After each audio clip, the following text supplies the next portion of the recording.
Hey guys, my name is Kirsty and welcome back to Upside Down Books and to a book haul. Non più tra I farfalloni amoroso, notte e giorno.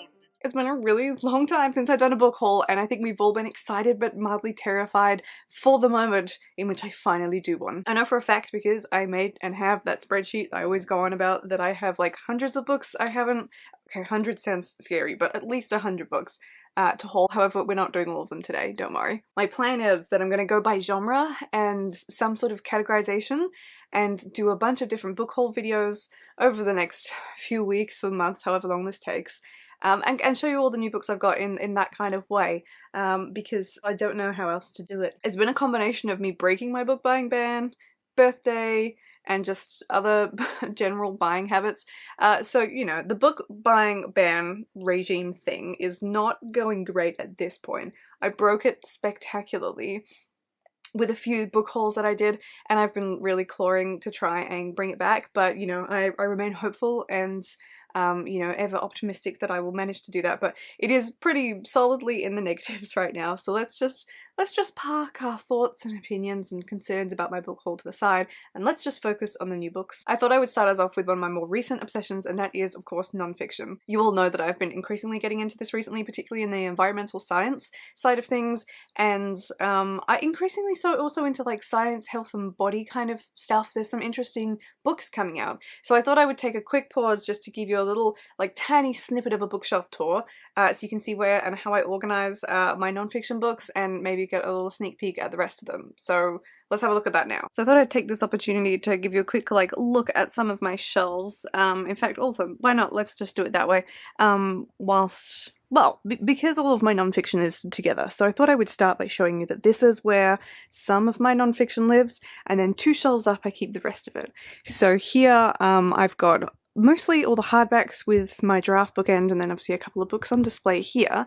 And then if I stand up, I can show you that most of the rest of it, with a few like extra bits behind, is here. So then I keep the rest of it there. So I thought I would just give you a little snippet of how that's organized, and then as a sort of cursory in between look, you can see what some of the rest of my shelving is looking like, and that's also a non-fiction book, but this is specifically my environmental non-fiction books. My like anything else that's basically not environmental, it just goes in alphabetized, as does everything else. So that's what I have on this side. I've got 3 of the Billy bookcases all in a row, and then over here I've got some of the half-sized ones, and I've got 3 shelvings of that, and then over here I've got a full wall of the Kallax, the cubed IKEA bookshelves, where the rest of it is alphabetized, because I can't find things if it is not alphabetized. So I thought I'd just give you that very, very quick tour, but ultimately to say, ta-da, here is where I keep my non-fictions. I think my non-fiction collection has grown significantly since you last would have seen any of it, and I think it all mostly came from one secondhand book haul that I did. Basically, it's the book grocer's fault. The book grocer had so many of the environmental non-fiction books that I was after, and I did just a massive haul for so little money, really, and it was a really satisfying purchase. And I have expansively increased the number of books on these topics that I'm really interested in. I love learning things this way, so let's just dive into it, shall we? Because we've got a lot of ground to cover. So I thought I would start by going through those very books that I got at the from the book grocer, and talk you through what I got them and why I'm interested in them. The first one is Platypus Matters by Jack Ashby. This is one of the few paperbacks that I have decided to collect, because even though I really like the sort of grand look of hardbacks, I don't know if there ever was a hardback of this one. Maybe there was, but this was all that they had, so we have accepted to have at least one paperback in the non-fiction shelf, but it still is at least tall, so it still looks handsome. I was initially interested in this one because of the title and because it is about Australian animals. The subtitle says that it is the extraordinary story of Australian mammals, so I feel like that is probably really capturing what this is about. And for the most part, this is going to look at the oddities and strange things of Australian mammals, like the platypus and the wombat, that have some really unique characteristics and just like biological stuff going on, and how they're perceived by the world, and how what they're like and how their needs and all of that kind of stuff impacts the conservation of animals when they're endangered, and just in terms of protecting their habitats. The author himself has worked in the zoological department of some museums working with specimens, so a lot of this is going to be debunking myths about these animals as well. And essentially he is trying to do that to really take the wool from our eyes, because the kind of backwater or backwardsness, like the perception that people have of Australia and its mammals is very much so seated in the colonial history, and has been a hindrance in terms of conservation efforts and the attention that that gets. So I think that that's a really interesting angle. This is definitely up my alley. It's sort of combining a bit of history in my own country with the topics of animals and environmental science that I'm interested in. So I think that this is going to be a really interesting read. And it does contain some pictures, which is always exciting to have in a book as well. So the next book that I found in this bookstore is called White Man's Game, and this one is by Stephanie Haynes. I think this one sounds really interesting. This is definitely mixing social issues together with environmental science, and it is looking, again, when we're talking about debunking myths, it's focusing on conservation in Africa and the ways that it hasn't helped in how it was supposed to. This is very much so an exploration into how like colonial do-gooding in Africa, while it may have come from genuine good intentions in some cases, it hasn't considered the African people of whatever country it was being done in and their wants and needs, and it's then looking at how some conservation efforts have worsened the situation in some areas in terms of the people living on that land or with those animals, instead of making it better and appreciating the complexity of that particular like biodiversity and ecosystem, if you will. So I think that this is going to be really interesting, and that's why I was keen to pick this one up. It's got a slightly different slant. Feels like it's going to have a more human focus, maybe not necessarily too much on animals and showcases of, you know, where there have been leaps and bounds in the conservation of animals. I'm not sure. I feel like it's going to more look at the knock-on effects of mismanaged or poorly planned conservation efforts where there's been outside intervention. So this sounds very interesting to me. The next book I want to show you is called Wild Souls, and it's by Emma Maris. This one is again conservation, but it's looking at the theme with the main focus being on wildness and the idea of how, I guess, like the idea of being wild does or doesn't fit into the pictures of conservation. So this is sort of examining what happens when you reintroduce a species to an ecosystem, to the established ecosystem. Does it impact the wild nature of things? Can we actually augment or reintroduce things and still maintain the essence of the wild, or as soon as we interfere, does that mean that things are no longer truly wild? So I think this is also going to look a lot at how much humans have sort of taken over the planet and how much of an epic presence we have, and whether that leaves any room left for the wilderness and the wild nature of animals. And I really like that concept. I think this is a really engaging topic because it ties in so closely with, you know, do all of our efforts actually mean something, and can we actually help recreate what nature would do by itself, or are we sort of just fighting an uphill battle here? So I think this one sounds really intriguing on that basis. And then I think the next book, in contrast to that, or on the flip side moreover, is called The Accidental Countryside by Stephen Moss, and this is looking at how animals have taken advantage of the new world that we have created. So it is exploring this, specifically looking at Britain, and it is going, well, what animals are thriving now in urban settings, in cities, and all the different landscapes that we have basically created through the way that humankind works. So I think that this is going to be the uplifting spin in opposition to Wild Souls that will be quite nice to read as well, because it's always something to get like a nice rounded picture with these things. And then I suppose I have a book that's sort of in between the two. I love the cover for this one. It's called Working with Nature, and it's really, really beautiful. It's got a textured feel to it as well. It's by Jeremy Pursglove.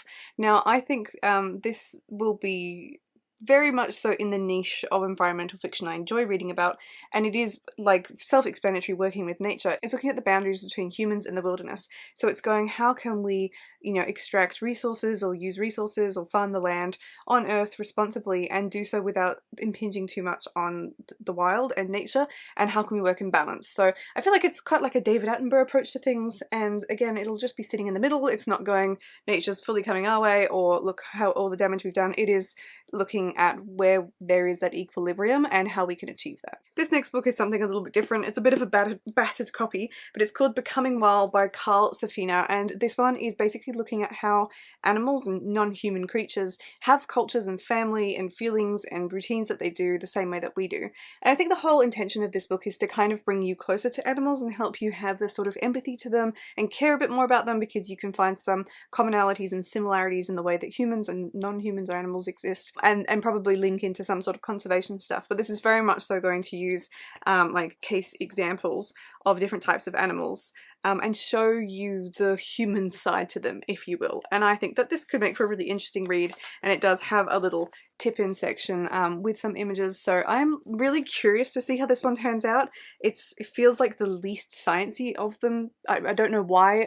It's a really interesting concept to have written a whole book about this, so I will be very curious to see what it's like when I get into it. The next book I think is going to have a more of a philosophical approach, and it's called Between Light and Storm, and it's by Esther Wolfson. And this one, she's done a lot of research and spent a lot of time with studying birds in particular, but this book is going to go a bit broader, and it's going to look at the relationship between humans and animals in our perception of them, our assumed superiority over them, the way that they're depicted in art. So it's a real like historical take back to go back millennia and just sort of see cultures over time and how we interact with animals and how that impacts on our relationship on them and what happens to animals today. So I think that this could be really interesting, and I'm quite curious to see if this is going to be all about birds or whether she's just reflecting more broadly based on her experience with birds and watching humans' interaction with them. So I think that this could be quite a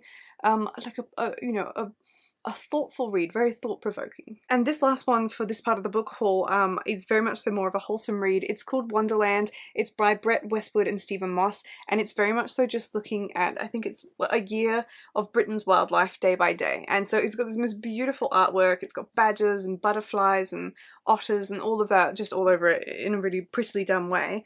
And it's just going to look at the anomalies, the pretty things, and it really is day by day. So it's split into months, and then it's got like the 17th, let's see if I can show you this. If you can see this against the light, it's like the 17th of January, and it's the Chinese water deer, and the 18th of January, moving on to a different topic, and going through in that sort of fashion. So I think that this will just be really sweet. It'll be a lovely way to read about the wildlife in Britain, and I'm just hoping that it'll be a really kind of almost light-hearted read. I don't know how much it's going to go into conservation and that, or if it really is just looking at what is there now and learning more about like the nature of those animals that are present currently. Okay, so the next two books I want to talk about I got for my birthday this year, and the first one is Evergreen, and this one is obviously about forests, and it's by John Reed and Thomas Lovejoy. Now, this was brilliant. I have read it and I really enjoyed it. It's about mega forests, and I just am obsessed with the cover. You possibly saw this if you've seen my recent reads video. And so this one is looking at the 5 mega forests that are left in the planet and the role that they play. It's looking at the pros and cons of current forestry management, of the impact that forests have, and like the necessity to have them and protect them, the different ways of managing lands, whether it's through modern practices or from Indigenous knowledge and the way that Indigenous land management is done. This was fascinating and really easy to read. It doesn't have, or it did have some images, but as I showed in my my recap video, the thing that I really loved about it were the maps that were interspersed so that you could see the areas that they were talking about. I thought that this was really lovely, and I definitely recommend this one. So this ended up being a 5-star read for me, I believe, and I got everything I wanted out of this one. It was great. And the other one I got is this really beautiful one called The Earth Transforms by Peter Frankopan, and I did get the Waterstones edition, which has these lovely sprayed edges. It's like a sort of an old like Renaissance almost depiction of art, and it is huge. Now this one is really interesting. I think it's gonna be a fascinating read, but it is absolutely hefty. This author I have not read before, but he is popular and has other stuff, and it's going to be looking at the history of climate like changes. It's going to be looking at historic events and the way that we've responded to it, and kind of looking at, you know, now that we're in a period of time where there have been previous periods of time of climate crises, we're in one now, and sort of using that as a relevant or a point of relevancy for the reader to jump in and kind of understand a bit more about what's happened in the past, what we can learn from it, or disasters that have happened when things haven't been avoided. So I think this will be really, really interesting. But yeah, goodness, it is a big book and it has pictures in it, but they're right in the middle and I'm somewhat loath to crack that open. You know, I don't want to damage the spine, so you can just imagine, you can see that much, I'll let you see that much. But I am really looking forward to reading this one, but I'm gonna need to like build up my reading appetite because this is an absolute brick. Okay, and then I want to move on to some of the non-environmental books that I've got that are still non-fiction. First one I want to talk about being The Trauma Cleaner, which is an audiobook that I've got. You've probably heard of this book. This has been really popular, quite a famous book, and it's about people who basically clean up after crimes or murder scenes, and it's like a memoir exploring that. I've always been fascinated by this book. I haven't really gone in depth reading the blurb, so I don't know a lot more than that, but I think that this will be really interesting and possibly quite an interesting experience doing it via audiobook as well. And I suppose whilst we're on the audiobook front, I did also acquire Did I Ever Tell You This by Sam Neill. I talked about this because I've read it as well. It is Sam Neill's memoir. I feel like I don't really need to go into it more than that. You're either interested and you know about it or you're not a memoir person, but this was really good and I did enjoy it. Okay, and that brings us to the final 3 books, and these are all within the science category. So the first one is The Secret World of Sleep. This one is by Guy Leschziner. I'm sure I'm not pronouncing that right. And this one is looking at sleep problems and like myths around it, treatments, very unique and particular like sleep disorders. This is something that is of interest to me. I was really curious to read this. I feel like there's quite a lot of books out there at the moment which are looking at this topic, and I think this will be a fascinating thing to read quite broadly on, because I'm sure that there are lots of opinions and lots of perhaps better opinions than others. But this one I picked up because it was just one of those books that like the bookstore had marked down super cheap, and I thought, why not? The universe is calling out for me to get it. So I am very interested to tuck into this one and learn more about this. The next one is one I have just started because I got it yesterday, so that was good timing, and that's Back Up by Liam Mannix, and I'm so obsessed with the title. I feel like this is fabulous. This is also an Australian book. It's published by New South Publishing, which is exciting to be reading something that's Australian, and it is looking at back pain, chronic back pain, treatments for it, again myths around it, and mistreatment for doctors who are, or you know, companies that are in it for the money rather than for actually helping. This has been fascinating to read so far. I cannot recommend enough that you should go and have a read of this. If you have back pain, or you know people that have back pain, or you just enjoy reading books about like science and health and stuff, this has been fascinating and like genuinely quite mind-blowing. So I am going to be powering through this, I think, and just learning more about what this author's put together. The author is a journalist that's done extensive research on this topic and lots of interviews and gathered together lots of material. It's been done really well so far from what I've read, and they've got a history in sort of medical journalism as well. So yeah, this has been brilliant to read. And the last one, sort of following on that topic, is Why Does It Still Hurt by Paul Beagler. Now, this one, I'm trying to remember if I bought it for myself or if I got this for review. I can't actually remember now, but this is something that again links into the same area that I'm interested in reading about, and it's How the Power of Knowledge Can Overcome Chronic Pain. Both of these books, this must be a thing, if it's a yellow book it's about chronic pain, are very much so looking at the idea of how much neurological involvement there is with pain and how it's often ignored, but increasingly so there's awareness about these topics and how you can rethink pain or try and help reduce the amount of pain that you're experiencing by having a little bit more control over those neural pathways that might be a little bit sensitive. This I think will be fascinating, and I'm really looking forward to picking this one up. I will definitely be really interested to see how much these two complement each other or not. I always find that really fascinating, getting non-fiction books and reading by some different authors, just to see, you know, see if you can catch anyone in a lie, because I'm a cynical person like that. So that brings me to the end of the book haul for my non-fiction wrap-up since we last spoke. That was already a lot of books. I feel like that's honestly quite impressive that I had that many non-fiction books to talk about. God help us when we get to fantasy. So I will leave it there. Let me know in the comments down below if you've read any of these, or if you're planning to, and do let me know if you have any recommendations. I would love to hear them. But other than that, I will see you in my next video. Goodbye. Alla gloria mia